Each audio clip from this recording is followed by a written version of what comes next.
Boa noite, irmãos, graça e paz do Senhor a todos. Aqueles que estão conosco pela primeira e segunda vez de maneira muito especial, sejam bem-vindos. É uma alegria tê-los aqui, nós queremos que você volte tantas vezes quantas o Senhor lhe trouxer, mas também aqueles que costumeiramente têm vindo, nós também estamos felizes que você esteja conosco mais uma vez. De modo muito especial, você que está conosco pela internet, pela TV, pelo sinal da TV Marcha, nós queremos dar os bem-vindos. Esperamos em Deus que você esteja adorando conosco também nessa noite. Eu convido você a abrir a palavra de Deus e juntos meditarmos no texto que se encontra na segunda carta que Paulo escreveu aos Coríntios, capítulo 12. Segunda aos Coríntios, capítulo 12, a partir do verso 1. Segunda aos Coríntios, capítulo 12, a partir do verso 1. Se você esteve pela manhã, você deve ter iniciado conosco essa jornada de refletir nesse texto da Sagrada Escritura. Nós hoje estamos fazendo essa mensagem que começou pela manhã e que eu vou recapitular um pouco para você que não esteve poder pegar o fio da meada. Paulo, nesse texto, descreve uma experiência que havia tido 14 anos antes de escrever aquilo que ele escreve aos Coríntios.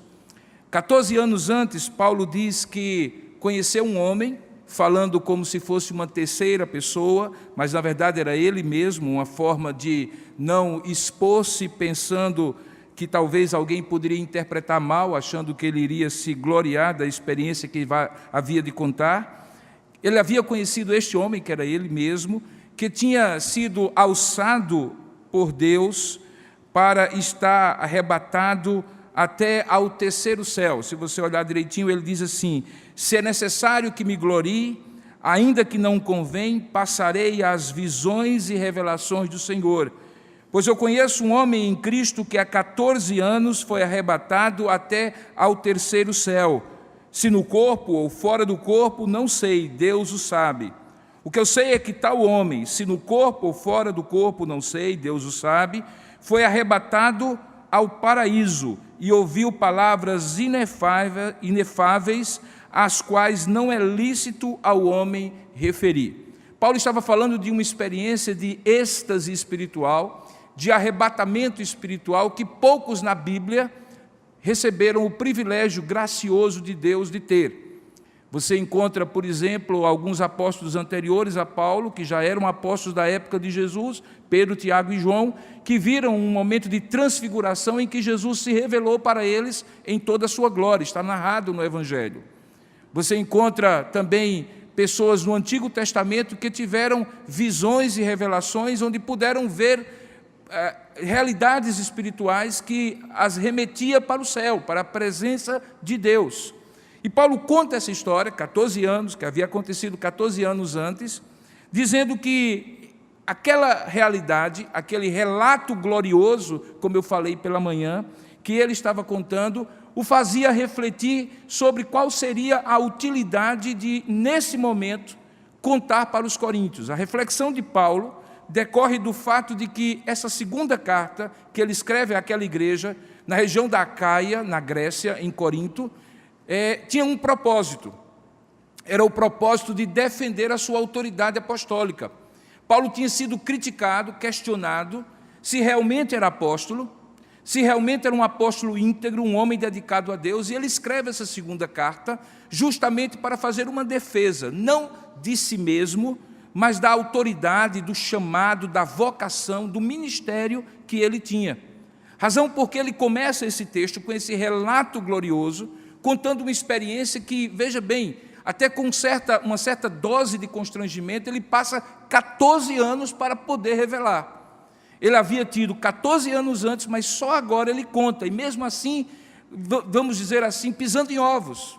Ele disse que não queria contar essa experiência para se gloriar. Logo depois do que nós lemos, ele diz assim: de tal coisa me gloriarei, não porém de mim mesmo. Verso 5, salvo nas minhas fraquezas, pois se eu vier a gloriar-me, não serei tolo, não serei nécio, porque direi a verdade, mas eu abstenho-me para que ninguém se preocupe ou ninguém me veja mais do que em mim se vê ou de mim se ouve, ou seja, para que ninguém me tenha como um gigante na fé, um herói ou um gênio da fé cristã.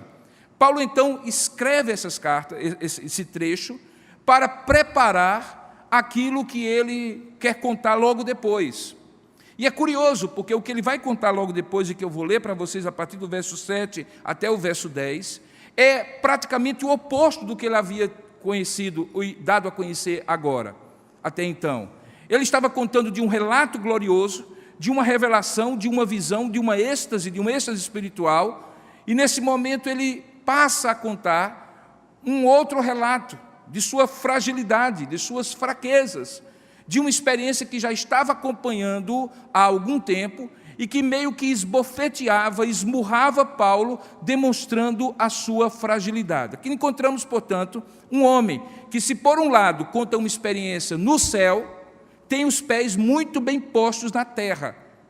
Ele não é deslumbrado com aquilo que recebeu 14 anos ao ver a glória de Deus, mas ele se prepara e entende que aquilo que ele recebeu foi um preparo de Deus para que ele percebesse que tinha sido graça de Deus de ter lhe dado aquelas visões e revelações. Ele não merecia, não era por mérito próprio. E isso era fundamental na maneira de Paulo pensar, que ele escreve aqui, porque nesse instante mais atual em que ele iria contar e revelar as suas fraquezas e limitações, ele queria enfatizar aos coríntios que também era graça. E então nós temos um homem que conta que ao ir para o céu é graça, e ao enfrentar um espinho na carne e na terra também é graça. Hoje pela manhã falamos sobre esse relato glorioso, mostrando que Paulo, apesar de com um certo constrangimento, como eu mencionei, conta aquela experiência gloriosa para os coríntios, para demonstrar que existe uma graça de Deus que nos ajuda a superar limites. E que essa graça, e essa foi a tônica de hoje pela manhã, ela começa pelo reconhecimento dos privilégios que Deus já nos deu na vida. Paulo conta as glórias do passado, não para se gloriar, mas para demonstrar que as glórias do passado são graça de Deus, tanto quanto as provações do presente. Talvez você se identifique com isso, não é? Porque todos nós temos histórias antigas, muito antigas, de 14 anos, ou talvez menos, ou talvez mais, e que nós vimos a glória de Deus. Talvez nós não fomos para o céu, não tivemos um êxtase, um arrebatamento, mas sentimos Deus falando conosco. Vimos a condução de Deus gloriosamente na nossa vida. Sentimos o toque sobrenatural de Deus. Vimos e contemplamos milagres de Deus, operações extraordinárias da graça de Deus. E talvez hoje, diante de lutas que você está passando, assim como Paulo estava para contar as lutas que ele passava, você deve estar pensando assim: estou em declínio. Por que eu não estou naquele momento de apogeu e de glória como já estive? Paulo não estava. Ele refere-se àqueles 14 anos antes para demonstrar que agora, na luta e dificuldade, o mesmo Deus gracioso de antes é o mesmo Deus gracioso de hoje. E ele demonstra isso nos ensinando a lidar com os nossos limites. Esta é a tônica da mensagem de hoje. Eu espero que no próximo domingo você não se acostume e venha só à noite para ouvir o sermão da manhã e da noite ao mesmo tempo, porque não vai ser assim sempre, mas basicamente foi isso que eu ministrei hoje pela manhã. Vamos ler então? 2 Coríntios capítulo 12, do verso 7 ao verso 10. Estamos deixando para trás o relato glorioso e agora estamos indo para o compartilhar de uma experiência de limites que o apóstolo Paulo agora dividia conosco. Veja o que é que diz a palavra de Deus. E para que não me ensoberbecesse com a grandeza das revelações, foi-me posto um espinho na carne, mensageiro de Satanás, para me esbofetear, a fim de que eu não me exalte. Por causa disso, 3 vezes pedi ao Senhor que o afastasse de mim. Então ele, o Senhor, me disse: a minha graça te basta, porque o poder se aperfeiçoa na fraqueza. De boa vontade, pois, mais me gloriarei nas fraquezas, para que sobre mim repouse o poder de Cristo. Pelo que eu sinto até prazer nas fraquezas, nas injúrias, nas necessidades, nas perseguições e nas angústias por amor de Cristo, porque quando sou fraco, então é que sou forte. Que Deus abençoe a sua palavra lida. Amém? Vamos falar com Ele agora? Vamos pedir que Ele fale também ao seu coração e de maneira tão individual que você perceba por que você veio hoje à noite aqui, qual era o propósito de Deus trazê-lo aqui para falar essa palavra. Curva a sua cabeça então, feche os seus olhos, peça a Deus para a palavra chegue ao seu coração de maneira gloriosa. Vamos orar juntos. Ó Deus amado e querido Pai, nenhum de nós teria qualquer capacidade, Senhor, de entender a Tua palavra, de perceber a Tua mensagem, para a qual o Senhor nos trouxe aqui neste lugar, se não fosse pela iluminação do Teu Espírito. És Tu e somente Tu, Senhor, que abre o nosso entendimento, que dilata a nossa capacidade de absorver a Tua palavra, não de maneira intelectual e racional, mas de um modo espiritual, porque o Teu Espírito fala conosco coisas espirituais que não se discernem, que não se compreendem de modo natural. E é isso que nós te pedimos nessa noite. Há uma mensagem só para ser pregada nesta noite, aquela que Tu puseste no meu coração e eu quero compartilhar com este povo que se chama pelo Teu nome. Mas cada pessoa que está aqui com um propósito que o Senhor trouxe. Aplica, pois, esta palavra, que é única, a cada necessidade, a cada coração dos que estão aqui e dos que estão participando à distância, de modo que possamos ouvir a Tua voz de modo tão singular e tão pessoal, que possamos sair daqui dizendo: Deus falou comigo, Deus falou e atendeu a minha oração, Deus supriu a minha necessidade, Deus alimentou a minha vida. Fala e faça isso, Senhor, pois é isso que nós te oramos, e a Ti nós daremos toda a honra e toda a glória, em nome e para a glória de Jesus. Amém. Queridos irmãos, todos nós, como eu falei pela manhã e repito agora, temos os nossos limites. Na verdade, eu particularmente distingo, faço uma diferença entre aquilo que nós chamamos de limites e o que nós chamamos de limitações. E não é apenas um jogo de palavras. Eu entendo que limites estão postos. Eu, por exemplo, não posso estar em 2 lugares ao mesmo tempo. Até gostaria. Mas eu não tenho o dom da ubiquidade, de estar em 2 lugares ao mesmo tempo, porque eu tenho um limite do meu corpo. Eu também preciso comer, dormir, descansar, beber, para que o meu físico esteja bem. Se eu não comer, eu desfaleço. Se eu não beber, eu fico desidratado. Se me tirarem o ar para respirar, eu morro. Assim é comigo, é com você. São limites, sejam físicos ou emocionais, que estão postos para nós. O fato de nós termos nascido neste país, nesta época, termos tido a nossa história, que nós não controlamos em controle completo e absoluto, de termos determinadas situações da nossa vida que foram provocadas por outros, de termos o pai, a mãe, a família, a origem que nós temos, são limites. Brigar contra eles é inútil, porque eles estão postos. No entanto, há limitações que eu creio que são as maneiras como a gente entende que deve lidar com a vida.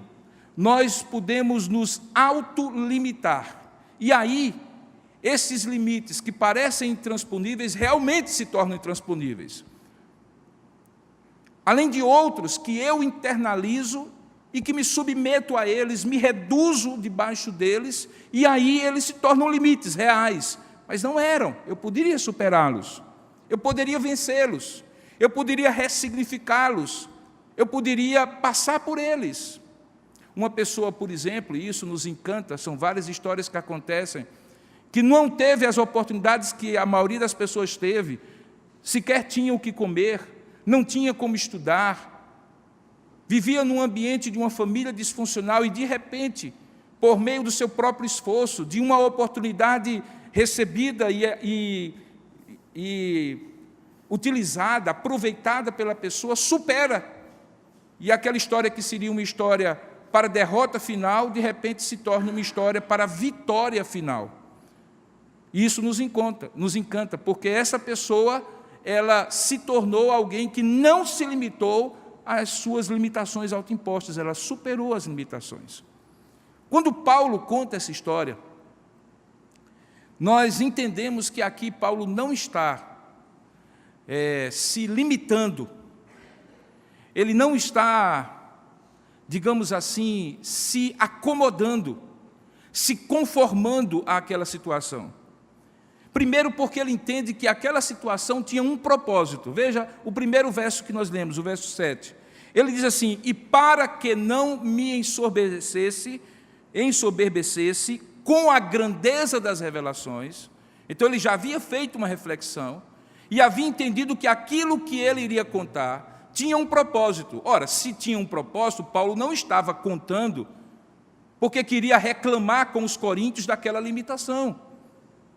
Ele também não estava contando porque não tinha feito uma reflexão e visto todas as formas possíveis de superar aquela situação. Mas ele tinha chegado a uma conclusão de que havia um propósito naqueles limites que agora ele iria contar.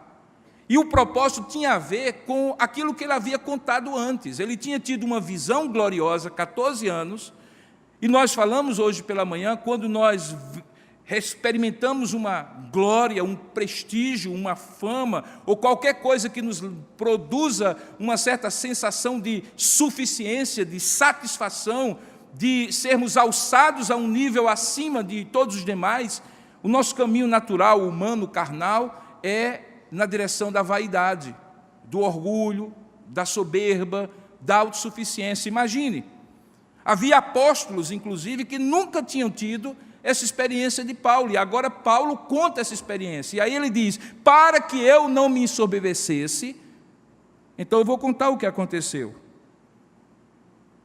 Então entenda que ele fez a reflexão, e é importante, em primeiro lugar, que a gente entenda que se nós quisermos experimentar a graça que supera os limites na nossa vida, é preciso entender os propósitos dos limites da nossa vida. Há limites que são postos para nós superarmos, mas há limites que são postos para nós entendermos por que é que eles estão na nossa vida. Como eu falei para as crianças antes de pregar pela manhã, algumas vezes certos problemas e lutas e dificuldades que enfrentamos, Deus, na sua imensa e superior e infinita sabedoria, sabe que são as âncoras, as raízes que nos seguram para que nós não voemos em direções que não agradem a Deus. Deus nos limita em muitas vezes, e é isso que Paulo compreende. Então a graça que supera o limite precisa, antes de tudo, ser compreendida. Precisa ser objeto de uma reflexão da sua parte, para que você entenda se esse limite não tem por trás dele um propósito de Deus. Que é esse limite que faz com que você tenha os pés no chão. Como os mais antigos dizem, Deus não dá asa à cobra. Porque sabe que, sendo cobra sagaz como é, imagine se tivesse asa. Algumas vezes Deus não lhe dá asas. Paulo era um homem extremamente bem formado. Ele tinha sentado aos pés do principal mestre da religião judaica, Gamaliel. Um homem que falava grego, falava hebraico, falava latim, tinha dupla cidadania, era judeu e era romano. Um homem que conhecia muito da filosofia. Nos sermões dele, ele cita autores gregos da filosofia grega. Ele mesmo, fazendo uma avaliação, diz assim: na minha religião eu superava muitos, desde cedo. Deus sabia que precisava quebrar aquele homem para poder usá-lo. Na verdade, alguém já disse que Deus nunca usa alguém sem antes quebrá-lo. Porque Deus não edifica sobre estruturas e fundamentos que sejam humanos. Deus não precisa dos meus alicerces. Algumas vezes Deus arranca meus alicerces para colocar os alicerces dele na minha vida. porque os meus alicerces estão pautados na minha competência, na minha suficiência, na minha capacidade, na minha inteligência, no meu eu, e Deus então destrói meu eu, para que possa realçar aquilo que é dele e não meu. Perceba, portanto, que Paulo tinha feito essa reflexão. E aí, 14 anos, eu não sei se demorou 14 anos para fazer essa reflexão, talvez não. Tem gente que a ficha cai mais rápido, tem gente que passa a vida toda apanhando para aprender somente no último momento da vida dele, mas Paulo, pelo menos 14 anos, já tinha aprendido depois que o fato dele contar o que ele iria contar, a luta que ele iria contar, devia-se ao fato de que era para que ele não se ensoberbecesse com a grandeza das revelações. E qual era o problema? Era que havia sido posto, veja aí o verso 7, foi-me posto um espinho na carne. Muitos comentaristas conjecturam sobre que espinho na carne seria esse. Alguns acham que era uma forma metafórica de Paulo descrever a perseguição que sempre estava em cima dele por parte dos judaizantes, um grupo que onde Paulo estava seguia-o para desfazer aquilo que Paulo havia pregado. Paulo pregava o evangelho da graça, os judaizantes diziam, não é bem assim não, primeiro tem que se tornar judeu para depois se tornar cristão, tem que circuncidar-se e assim por diante. Outros entendem que esse espinho na carne era uma limitação física. Paulo teria um problema de vista, não se sabe exatamente qual, que o impedia, à medida que a idade ia passando, até mesmo de escrever as suas cartas. Pelo menos uma das cartas de Paulo não é escrita literalmente com a sua mão, ele se utiliza de alguém, um amanuense, alguém que ele dita e essa pessoa escreve, porque talvez ele não tinha mais capacidade, acuidade visual para escrever.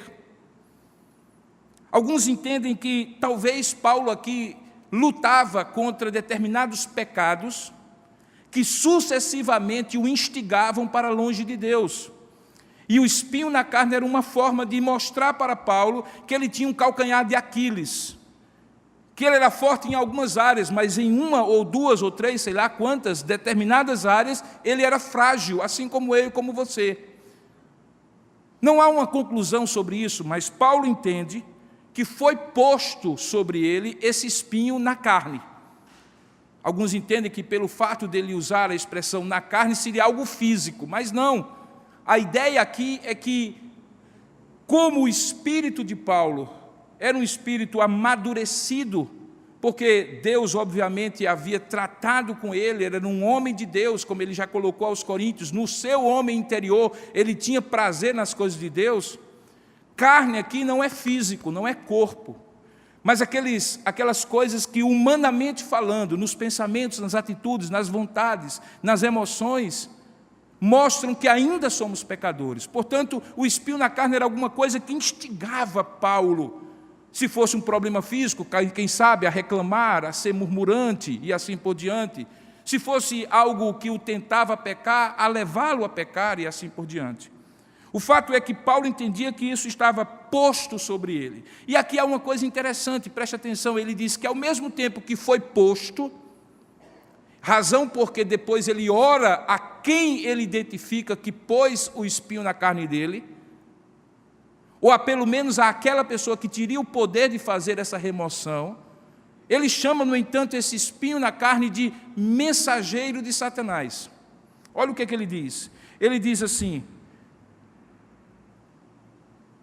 foi-me posto um espinho na carne, mensageiro de Satanás.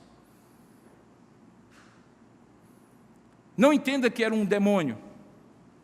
A palavra mensageiro aqui é enviado. Algo que Paulo identificava que tinha vindo de Satanás. No entanto, não é com Satanás que Paulo lida para tratar desse problema. Porque logo depois, no versículo 8, ele diz, por causa disto, 3 vezes pedi a quem? Ao Senhor, que o afastasse de mim. Paulo compreendia então que, embora de modo imediato o instrumento para que ele não se ensoberbecesse era um espinho na carne enviado por Satanás, por trás daquela situação havia alguém que a tudo controlava, e é a este alguém que tudo controlava na vida de Paulo que ele roga por 3 vezes, pedindo que ele o afastasse. Aqui existe uma boa teologia de como é que nós devemos lidar de modo equilibrado com as coisas de Deus e com a luta espiritual e a batalha espiritual contra o diabo e seus anjos e suas artimanhas. É preciso reconhecer, sim, que o diabo pode tentar, que o diabo pode oprimir, que o diabo pode tentar nos fazer cair em tentação, em pecados, que o diabo pode, sim, fazer armadilhas na nossa vida, provocar situações, se utilizar de situações para nos tirar a paz e a comunhão com Deus. Mas é preciso entender que nada ele faz se Deus, no controle absoluto, não tiver um propósito naquilo que ele está deixando o diabo fazer. Eu sei que pode parecer meio sádico imaginar um Deus que se utiliza do diabo para mexer conosco, para nos provar, para nos fazer mais humildes. Mas veja, não é porque Deus tem alguma coisa contra você, Ele fez isso com o seu próprio Filho. Eu convido você a abrir em Mateus capítulo 4, na descrição da tentação de ninguém mais, ninguém menos do que o próprio Jesus Cristo. E há um detalhe lá que é muito significativo e que lhe permite ter uma boa compreensão destas coisas, de como é que Deus se utiliza até mesmo das artimanhas do inimigo para nos tratar. Veja como é que diz Mateus capítulo 4, verso 1. Diz assim: logo depois do batismo de Jesus, a seguir, foi Jesus levado por quem? Pelo Espírito. Esse Espírito está em letra maiúscula porque significa o Espírito Santo. E ele foi levado pelo Espírito para onde? Para o quê?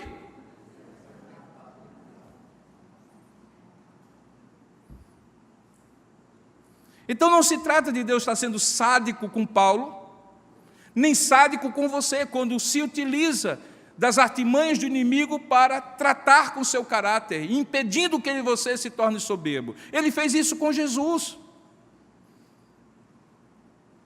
Por que que Deus se utiliza desses meios?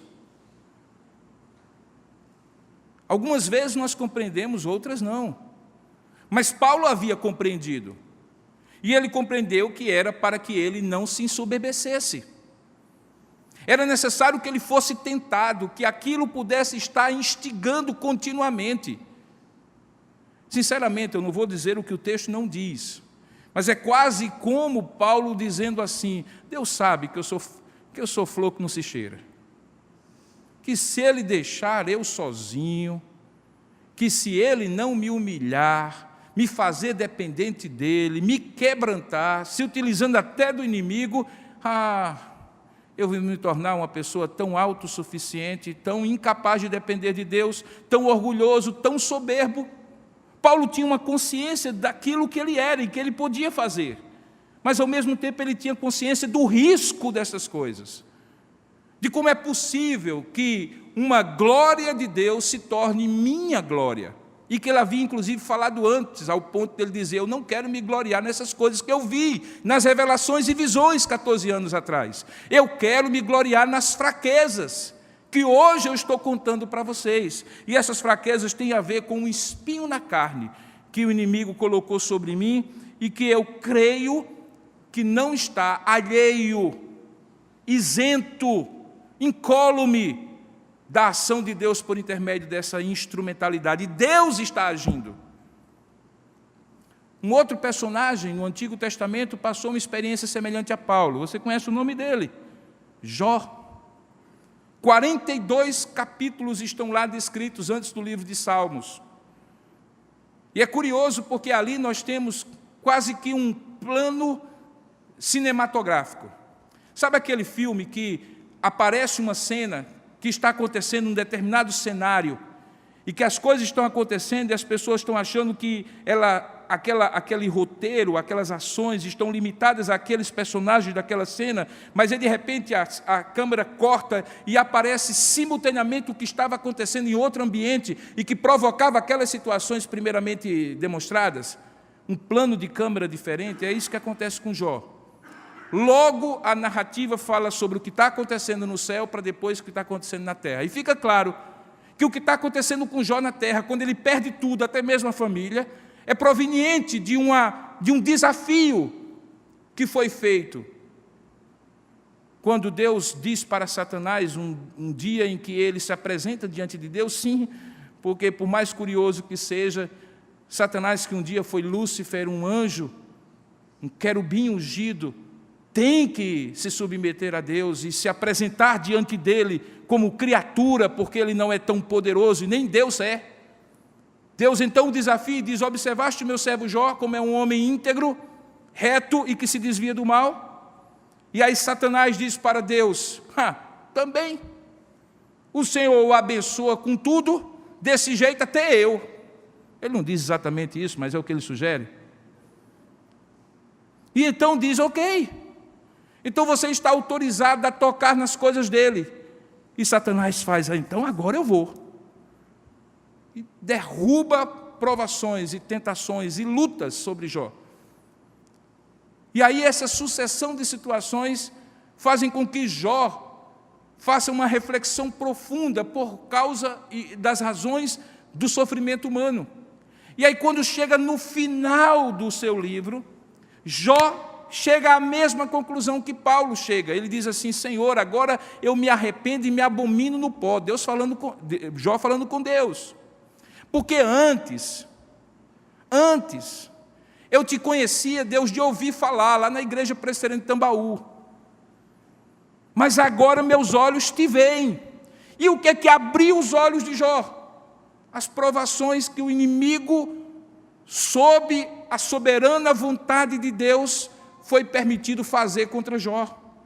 Aqui nós encontramos novamente Paulo reconhecendo que o espinho na carne era de Satanás. Mas quando ele ora, perceba, diz o texto, que por causa disso, o verso 8, 3 vezes ele pede a quem? A Satanás? Não, ele pede ao Senhor que o afastasse dele. Paulo então compreende, primeiro, que havia uma razão neste limite. Segundo, ele compreende a dinâmica do que está acontecendo. Irmãos, coisa pior do que passar por lutas é não entender a dinâmica dessas lutas. Os problemas vêm e você naturalmente procura culpados. E naturalmente, para proteger o seu ego, você procura culpados fora de você. Então, coisas que aconteceram antes, gente que fez isso, gente que fez aquilo, circunstâncias outras. Você é só vítima. Só vítima. Você é o coitado da história. Mas se você for mais profundo, você vai perceber que mesmo quando pessoas fazem coisas ruins contra você, você não controla o que as pessoas fazem contra você, mas você poderia ter controlado a maneira de você reagir, desde o primeiro momento e agora nesse momento que você está fazendo a reflexão. E aí você começa a dizer assim: de repente talvez eu cooperei com isso. De repente talvez eu não agi da melhor maneira. De repente eu confiei demais, não deveria ter confiado. De repente eu me abri demais, não deveria ter me aberto. De repente eu não fui firme o suficiente. De repente eu permiti demais. De repente eu também retaliei, eu também fiz, eu também revidei. E aí você passa de culpar os outros a culpar a si mesmo. Como eu gosto de dizer, a culpa é importante, mas ela não é mobilizante. Quando você encontra o culpado, ok. E daí? Saber quem é o culpado é importante. Mas a culpa não substitui a responsabilidade. Portanto, procure o responsável, não quem é culpado. O responsável mobiliza.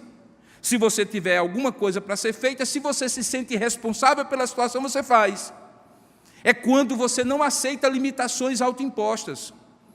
E aí você supera o limite.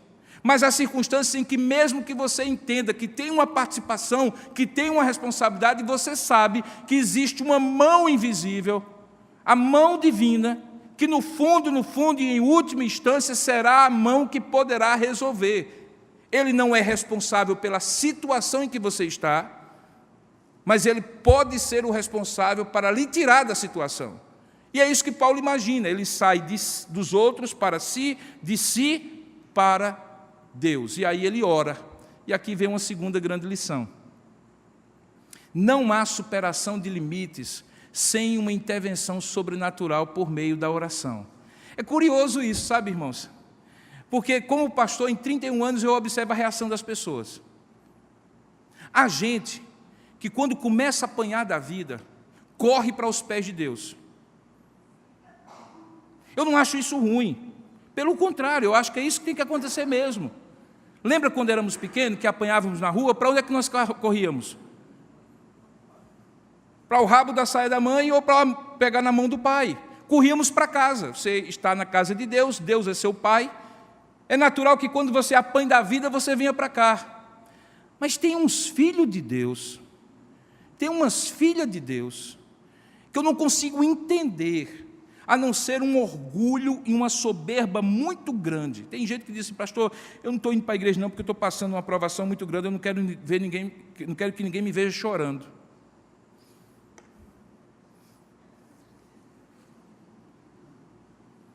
Você achava que igreja é parque de diversão onde todo mundo sorria? Era isso que você achava? Ah, que coisa boa, encontrei uma igreja, porque lá todo mundo é feliz. Só conta bênção, todo mundo rico, cheiroso, bonito.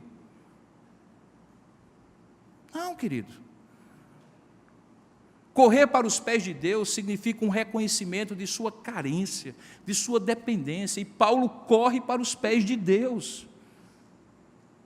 Por isso que algumas vezes você tem que apanhar, até que você quebra o seu orgulho e diga assim, Senhor, eu estou rendido aos teus pés, corro para os teus pés, pouco importa o que os outros vão achar de mim, enquanto você estiver tão preocupado com a maneira como as pessoas vão ver você, fique sabendo, o espinho na carne está ali juntinho de você para quebrar o seu orgulho. Mas quando você se abre e diz assim, pouco importa, eu tenho que reconhecer que meu casamento está um fracasso, que eu quebrei na emenda dos meus negócios, que eu estou passando uma luta, que eu estou precisando de oração. Quando você chega a isso, como Paulo chegou, Paulo, irmãos, o apóstolo Paulo, não é um Robson, Zé Miguel nenhum, não, é Paulo.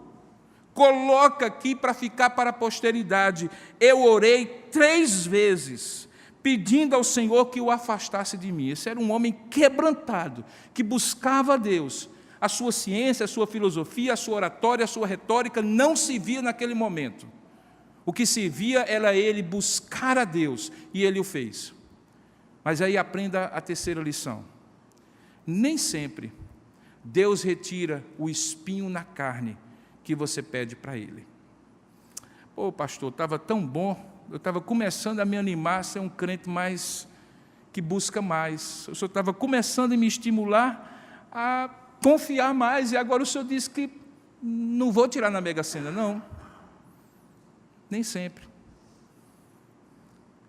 Paulo procura Deus, Deus ouve a oração, e aí no versículo 9, ele conta o que Deus disse para ele. Olha só, que testemunho. Não é um testemunho que dá para ir para a televisão, daqueles que os pastores aí, alguns entrevistam as pessoas. Esse não dá. Imagine só um pastor entrevistando Paulo. Paulo, e aí, como é que foi? Eu passei uma luta muito grande, pastor. Eu tinha um espinho na carne, orei uma vez, e ele disse, e aí, irmão? Orei 2 vezes, e aí, irmão? Orei 3 vezes, e aí, irmão? Aí Deus disse, não vai ter jeito não. Vai continuar assim. Eu garanto que nenhum pastor colocaria um sujeito desse para dar um testemunho numa televisão, como aparece nesses programas aí de madrugada. Mas não é isso que Paulo imagina. Ele não está contando um contra-testemunho, ele não está fazendo uma contra-propaganda, ele não está dizendo que não deu certo. Ele está dizendo que deu muito mais certo. Veja, quando você ora e pede a Deus para que algo dê certo, pode ser que Deus diga assim, eu tenho um jeito melhor. Você disse, mas olha, para dar certo tem que ser assim, Senhor. Aí Deus diz assim, não, tem um jeito melhor. O meu jeito melhor é dizer o seguinte, o espinho vai ficar, mas a minha graça vai lhe acompanhar. É o que Deus diz, Ele diz assim, então Ele me disse, verso 9, a minha graça te basta. A ideia aqui é, a minha graça é suficiente, não vai precisar de mais nada.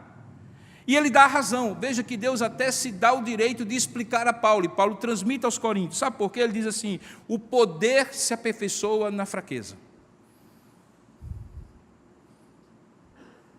Antes ele havia falado que a glória de Deus havia revelado para ele visões e coisas inefáveis que ele nem julgava que seria capaz de contar.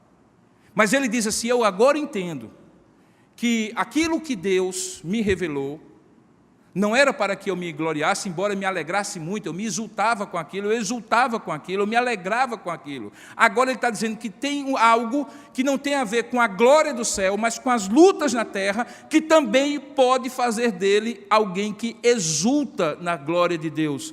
E a glória de Deus muitas vezes está no espinho da carne que Ele deixa conosco para que a sua graça se aperfeiçoe na nossa fraqueza, para que o seu poder se aperfeiçoe na nossa fraqueza.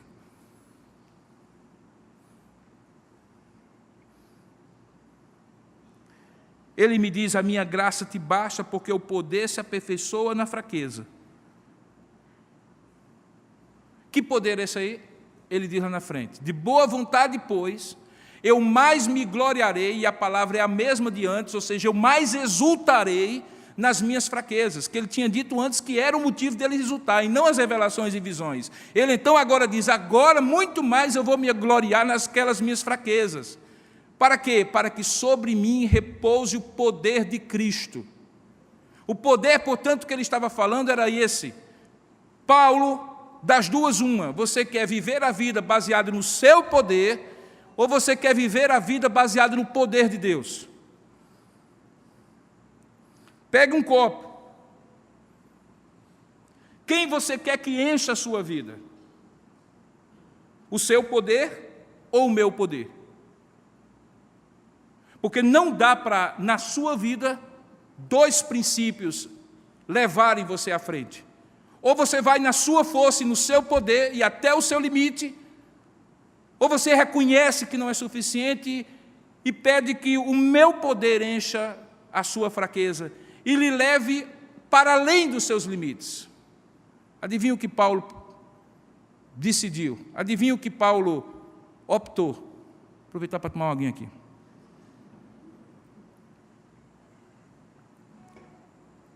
Ele optou dizendo assim, então de boa vontade, voluntariamente, graciosamente, agradecendo a Ti, eu mais me gloriarei nas fraquezas para que sobre mim repouse o poder de Cristo. E aí Paulo vai mais além. Ele diz, por isso é que eu sinto prazer nas fraquezas. Paulo não estava se pabulando, irmãos, nem fingindo. Ele dizia assim, olha, eu consegui ver que há um lugar onde eu posso me alegrar, ter prazer nas minhas fraquezas, nas injúrias, nas necessidades, nas perseguições e nas angústias, desde que elas sejam provenientes do meu amor por Cristo e do amor de Cristo por mim. Não é que eu faço minhas coisas erradas, e aí sofro as consequências e essas minhas coisas erradas me dão prazer, não. O que Paulo está dizendo era que vivendo com Deus e mesmo assim, experimentando seus limites, suas fraquezas, experimentando suas angústias, as injúrias que as pessoas faziam contra ele, as necessidades que ele passava, as perseguições que ele enfrentava, mesmo assim, ele tinha prazer, porque entendia que tudo isso revelava o poder de Deus na vida dele, mais do que o poder dele para viver. Em outras palavras, eu estou dizendo para você, meu irmão, aquilo que Paulo conclui quando termina essa parte do texto. Ele diz, porque quando eu sou fraco, então é que eu sou forte. Você quer ser forte por si mesmo ou quer ser fraco para Deus lhe fortalecer? Eis a opção. Tem opção? Não, na verdade não tem. Paulo pediu, Deus não deu a opção para ele. Paulo pediu, porque todo filho é pidão. Ele pediu porque a dor do imediato era muito forte. Mas Deus sabia que tinha um propósito em tudo o que ele estava fazendo com Paulo. A maneira de você superar seus limites é entender a razão deles, se largar aos pés de Deus, numa dependência completa dele, suplicando para que Ele até mesmo lhe ensine a viver esses limites, e terceiro, entendendo que o poder de Deus se aperfeiçoa na sua vida justamente porque os seus limites lhe enfraquecem o ego, lhe enfraquecem a autossuficiência, lhe enfraquecem a soberba e o orgulho que é natural do ser humano.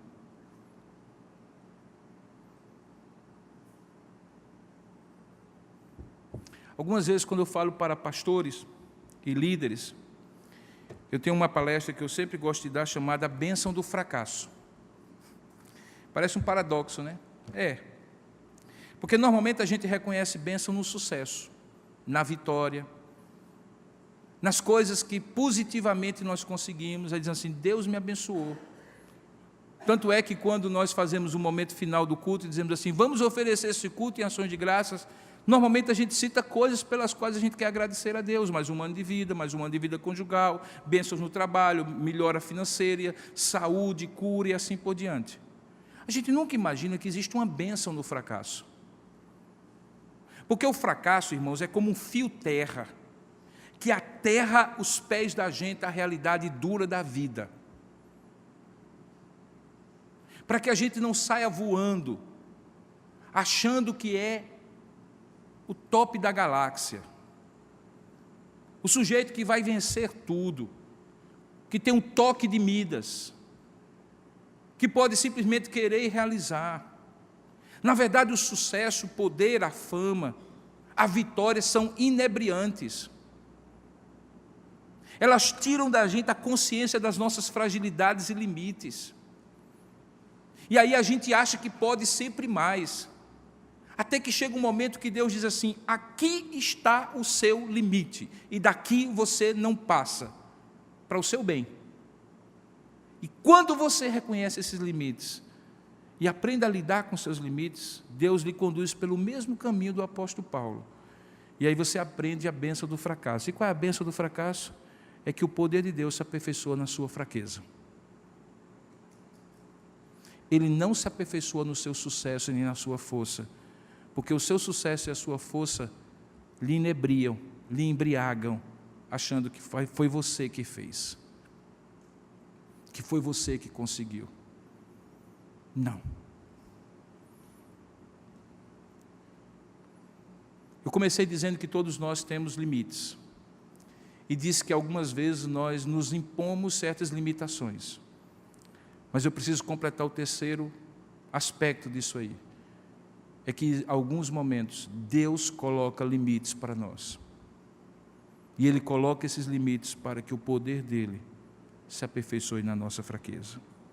Eu gostaria de orar com você, nesse momento. Sinceramente, eu imagino que talvez alguns de vocês imaginam, não vou querer adivinhar, não quero manipular ninguém, mas eu imagino que você está aí, talvez um momento da sua vida, dentro de você, se digladiando para vencer, para superar, para passar, talvez um pouco de revolta, porque Deus não facilita as coisas, e aquele sujeito, aquela pessoa, aquela circunstância, ou aquele fato do passado, atrapalha mais ainda, e você está ali. Eu quero lhe convidar a você pegar essas coisas dentro de você, essas lutas de dentro de você, sejam elas quais forem, e você dizer assim, Deus, eu vou pedir que o Senhor tire, mas se o Senhor não tirar, que o Senhor me dê graça, para que o teu poder se aperfeiçoe na minha fraqueza. Você teria coragem nessa noite de fazer essa oração? Senhor, como Paulo, eu vou pedir que o Senhor resolva. Mas se o Senhor disser para mim, a minha graça te basta, eu vou entender como Paulo, que eu vou ter que viver e conviver com isso, mas tu estarás comigo, com a tua graça, como um óleo santo, fazendo com que as engrenagens da minha vida não superaqueçam, não se rompam, não se desgastem, mas consiga fazer todo o tracionamento para que a minha vida vá para frente, mesmo precisando dessa engrenagem ser lubrificada pela tua graça todo momento da minha vida, mesmo precisando que eu esteja na tua presença, quebrantado 24 horas por dia, pianinho na tua presença, dependendo de ti até para o pão sobre a minha mesa. Você tem coragem de fazer essa oração? Você tem coragem de dizer isso em relação ao seu casamento, em relação a problemas de saúde, problemas profissionais, a coisas que você tem lutado, pedido 1, 2, 3 vezes para que Deus resolva? Você tem coragem de dizer hoje, Senhor, está na tua mão, eu vou fazer como Paulo, eu vou entregar e vou confiar e vou louvar o teu nome, e vou exultar em ti, tanto quanto se eu estivesse no terceiro céu, como Paulo esteve, vendo a glória de Deus, visões e revelações, mas eu estou aqui no vale de dor, de lágrimas e de lutas, mesmo assim, eu vou confiar em ti, e dizer, Senhor, se tu me disseres, a tua graça me basta, eu crerei, e confiarei, e me entregarei a ti. Você tem coragem de fazer essa oração? Curva a sua cabeça por um instante. Essa oração só faz sentido se você crer. Se Deus mover o seu coração para crer nessa hora. Não faça só por fazer. Mas se você fizer, confie que você vai ouvir de Deus aquilo que é o melhor para você.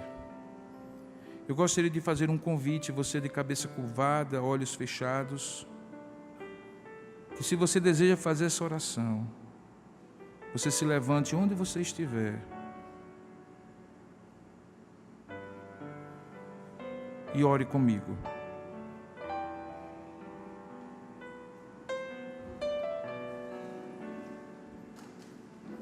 Vamos manter nossa cabeça curvada e nossos olhos fechados.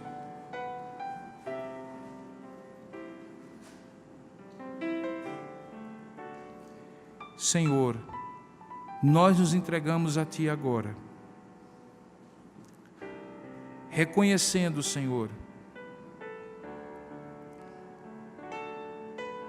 que talvez estejamos numa situação próxima, parecida, semelhante àquela que Paulo, teu servo, descreveu aqui. Talvez não em relação ao ministério, à atuação ministerial,